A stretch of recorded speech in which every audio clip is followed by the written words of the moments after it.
supporting the middle class. This is the Jeff Santos Show.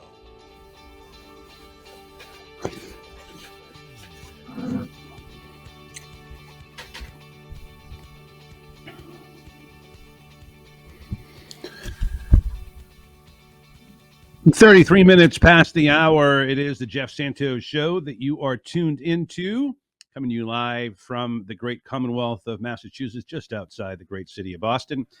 We go to another great city, and that is to Los Angeles, California, where we find a new friend of the show. We hope to be speaking to him regularly.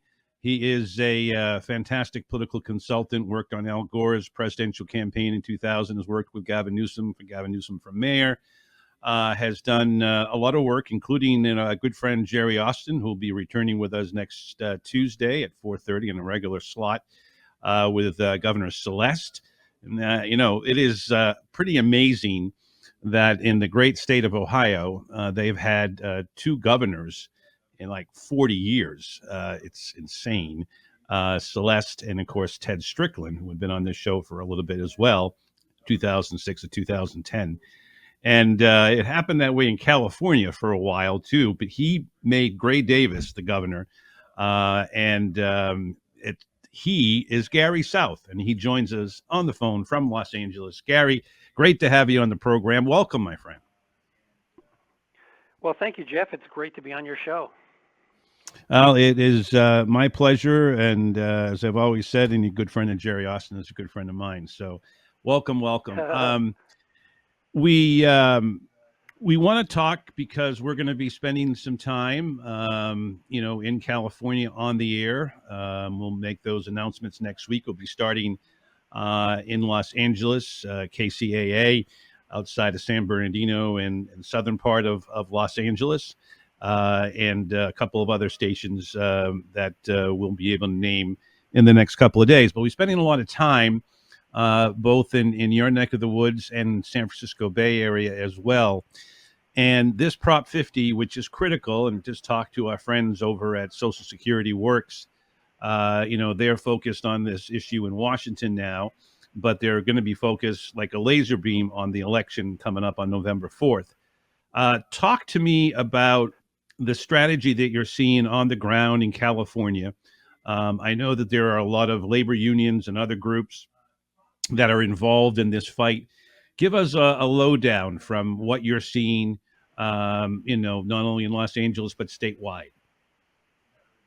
Sure. Well, Prop 50 will pass easily, in my view. I've run many ballot measure campaigns in California over the years, both on the yes and the no side, and the most critical messaging element in motivating voters to vote either way is to make it personal for them, to convince them that they have some stake in the outcome, either positive or negative. And the opponents' arguments on Prop 50 are, in my view, too complicated, too historical, and too abstract.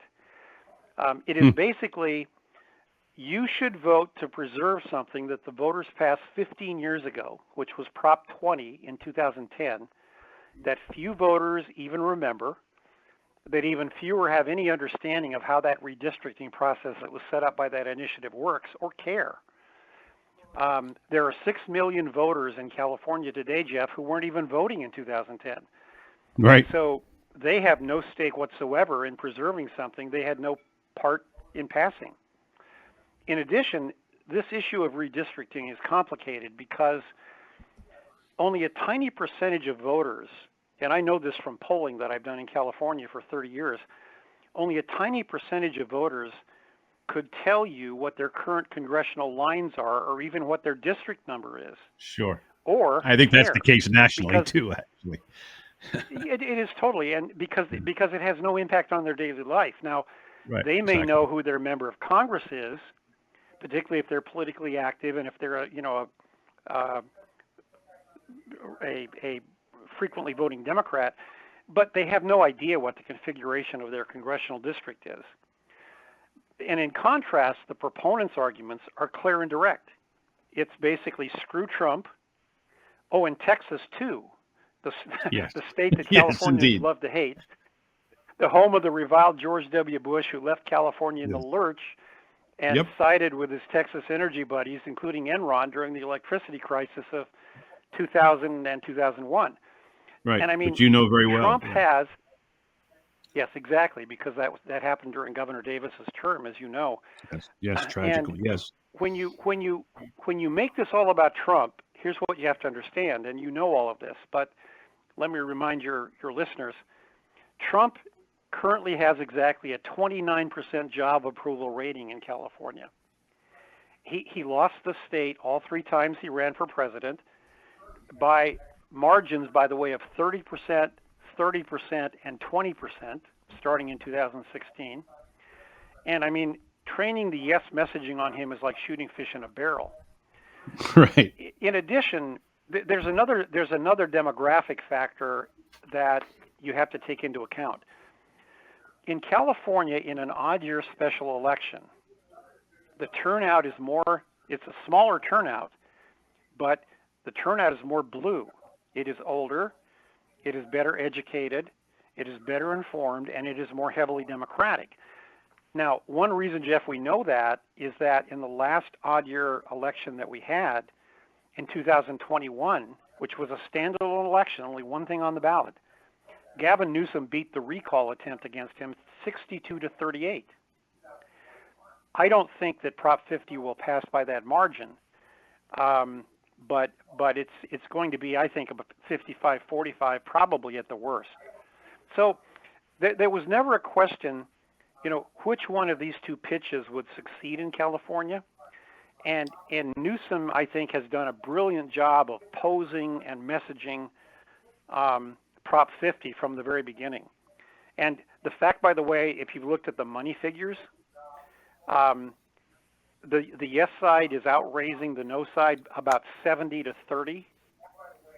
And the fact that the money has not come in on the no side tells you they know it too. For example, Kevin McCarthy, the former speaker, was engaging in braggadocio to begin this campaign by saying he was going to raise $100 million nationally to put this thing away. So far, he's contributed $1 million. A little bit short. Just a little bit. It's like Bob Euchre, yeah, just a little bit outside. There's another factor here that I want to bring to your readers' attention, which is that the no side is using Arnold Schwarzenegger to weigh in on this. They have him on the air. Now, parenthetically, the ballot measures that established the Independent Redistricting Commission were passed when he was governor with his support. Right. We all remember all these people who are politically. But ironically, exactly. Ironically, his involvement actually helps Newsom and the yes on Prop 50 side, because since he left office, by the way, 15 years ago, he left office 15 years ago. He was out of office in January of 2011, and he left office discredited and in disrepute, with a job approval rating, believe this or not, of exactly 22%, which wow. Ironically wow. was exactly the same job approval rating that Gray Davis had the day he was recalled in 2003.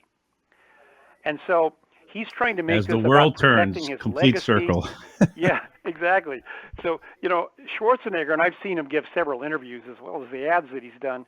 I mean, he's trying to make this about voters protecting his legacy. I mean, do you really think that any Democratic or independent voter in California gives a damn about supporting his legacy? And here's the funny thing. Emerson College did a poll in September, about 3 weeks ago, and they asked voters in California about Schwarzenegger's involvement against Prop 50.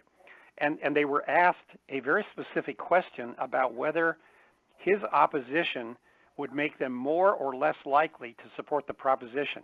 Now, this is going to make you laugh. To the respondents to this Emerson College poll, 66% of California voters said it made no difference whatsoever what position Arnold Schwarzenegger took on the ballot measure. 12% said it made them less likely to vote for it, and 22% said it makes them more likely to support the measure if Arnold Schwarzenegger is against it. So the stars are not aligned here for the no side of Prop 50. This is going to happen, and I believe that if Democrats are good in terms of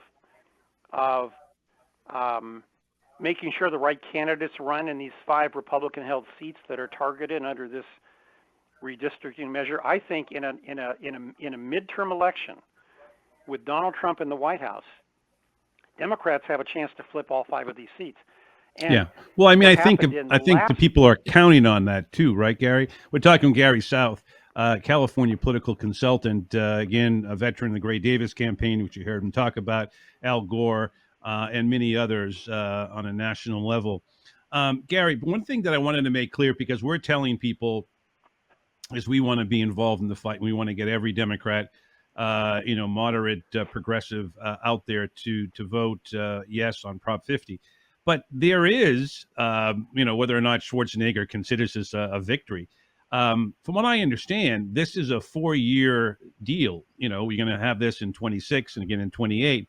But, they're going to revert back to these so-called independent way of doing the redistricting that Schwarzenegger was there when the Assembly and the Senate put this legislation together.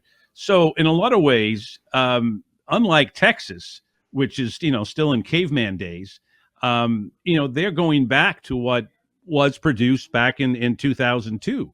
I think, to me, that takes even more away from the no side, because eventually it's going to come back. But right now we're trying to save the democracy and stop Trump from basically, trying to destroy any chance that minorities in Texas or any other part of the country can vote, and try to, stuff the ballot to only Republicans in power in the House. So it makes it even that's correct, Jeff. harder. Yeah. Go ahead, One please. correction, though. These lines will be in effect in 2026, 2028, and 2030. The next time the Citizens Redistricting Commission will draw the lines will be after the 2020 census, and so those lines will go into effect in 2032. So right. These lines that are going to be approved by the voters on November 4th, these lines are going to be in effect in 2026, 2028, and 2030 for 3 years. And then you're correct. After 2030 and the census in 2030, the lines will again be drawn by the Citizens Redistricting Commission. So this is a temporary fix, and I think that's it makes the no argument a lot harder here, because people, again, as I said, nobody in California really understands how the Citizens Redistricting Commission works. I don't know how much you know about it. I don't want to get into the weeds on it, but it's a very complicated.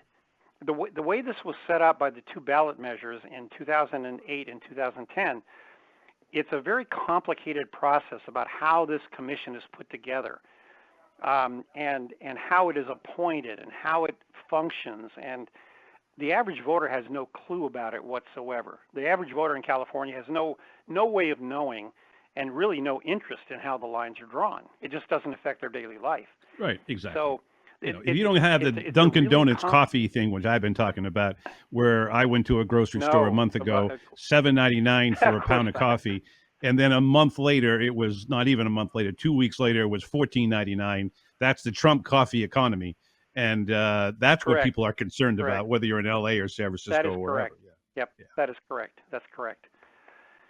So, I've been getting the mailers from the no side, and mostly funded by Charles Munger Jr.'s millions.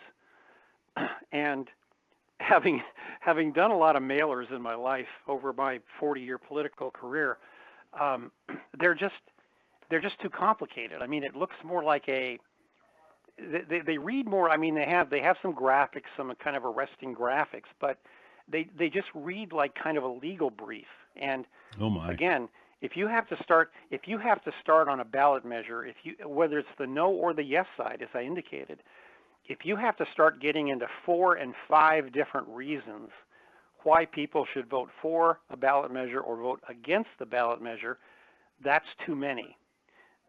I mean, not disrespecting the voters, but the typical voter doesn't have the bandwidth to absorb 5 different arguments, whether it's on the pro side or the negative side for a ballot measure. And again, in the ballot measures that I've done in California, particularly the ones that I've won, it was kind of the same problem with the other side. It was just too complicated a messaging strategy, and it did not really grab people that voting yes or no had any direct impact on their daily life. It just didn't matter to them.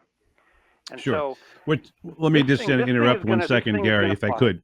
Yeah, sure. Yeah, I think it will. I also think, too, that, it's our job, as advocates, as a talk show host, as a progressive populist talk host, to get people to understand that they do have to vote, because some people will want to stay home.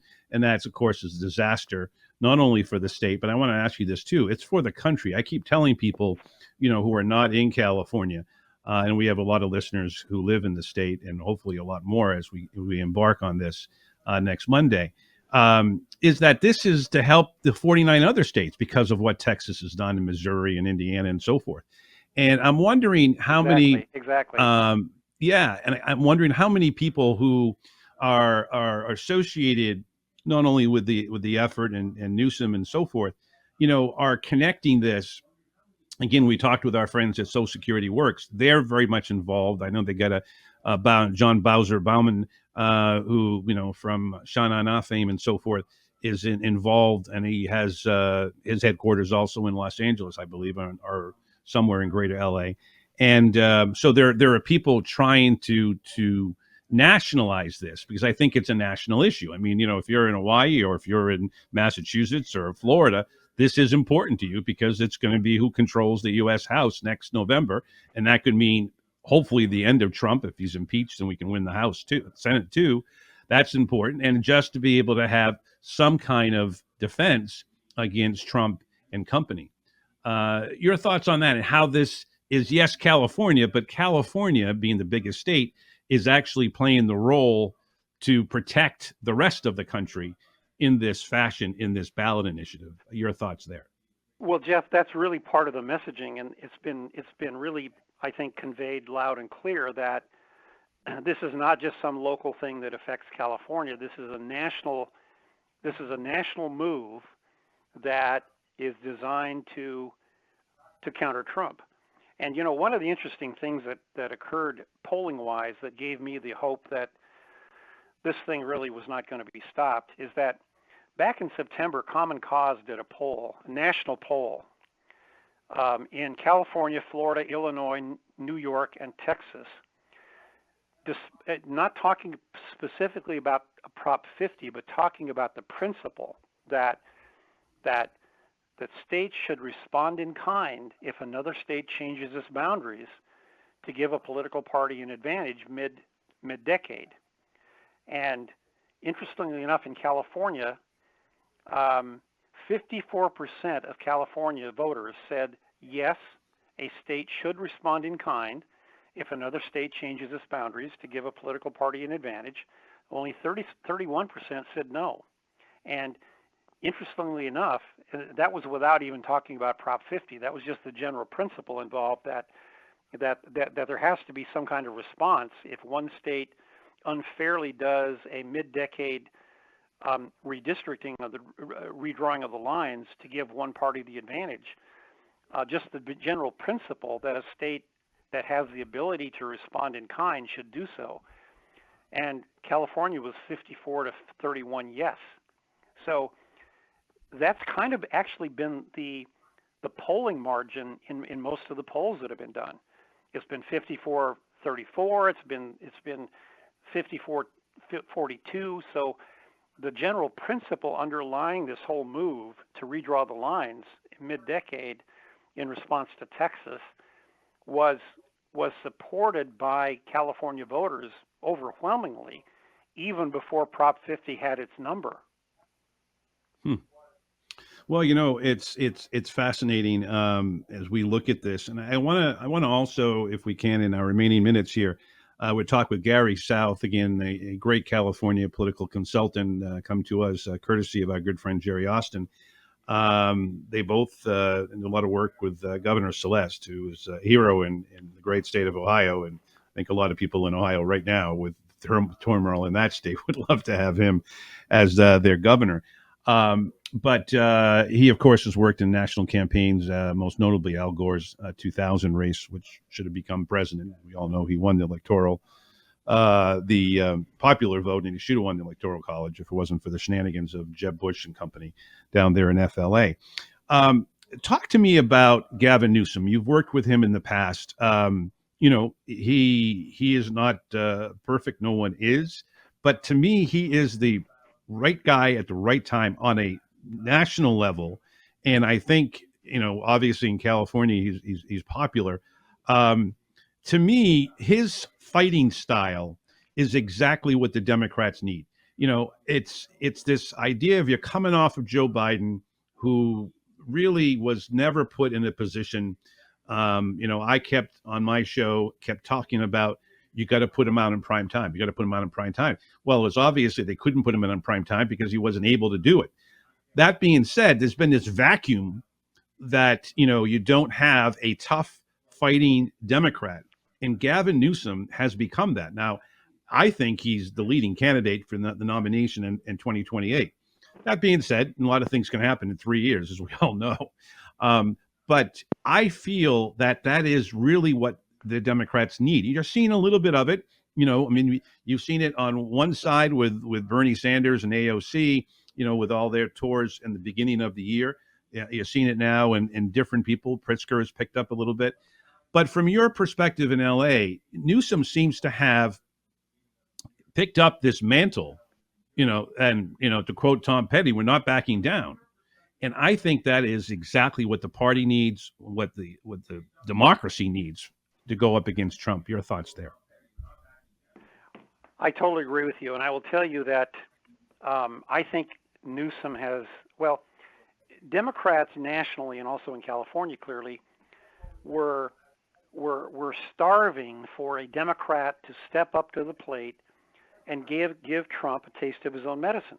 And one of the arguments that I've made to Democratic elected officials about how to fight Trump is that I think it was an entirely wrong approach to basically say, oh my God, wring our hands.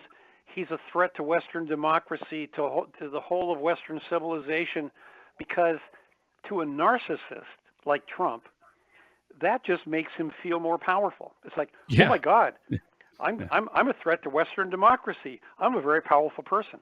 And what Newsom figured out before anyone else did, and has been doing it better than anyone else, is that the way you deal with a narcissist like this is not to wring your hands and talk about how powerful he is and how dangerous he is, but don't go in a fetal position either. Yes, to mock him and to taunt him. And that's what Newsom started to do, and he's done it extremely well in my estimation. And he, to subject someone like Trump to ridicule is like the worst thing that can happen to a narcissist. And so Newsom, I think, has made a national hero of himself, honestly, to Democrats by having the courage and the skill, in my view, and I think it took both of those commodities to really go after Trump the way he has done and try to make a fool out of him. No doubt. And I agree with you. I mean, I think there are some, and I've written about this nationally, but 30 seconds, Garry. There are some disadvantages to a Democrat from California running for president. We've never had a Democrat from California as president of the United States in the entire history of the country. But I think this is an unusual case. And by the way, whoever thought I think he's the guy.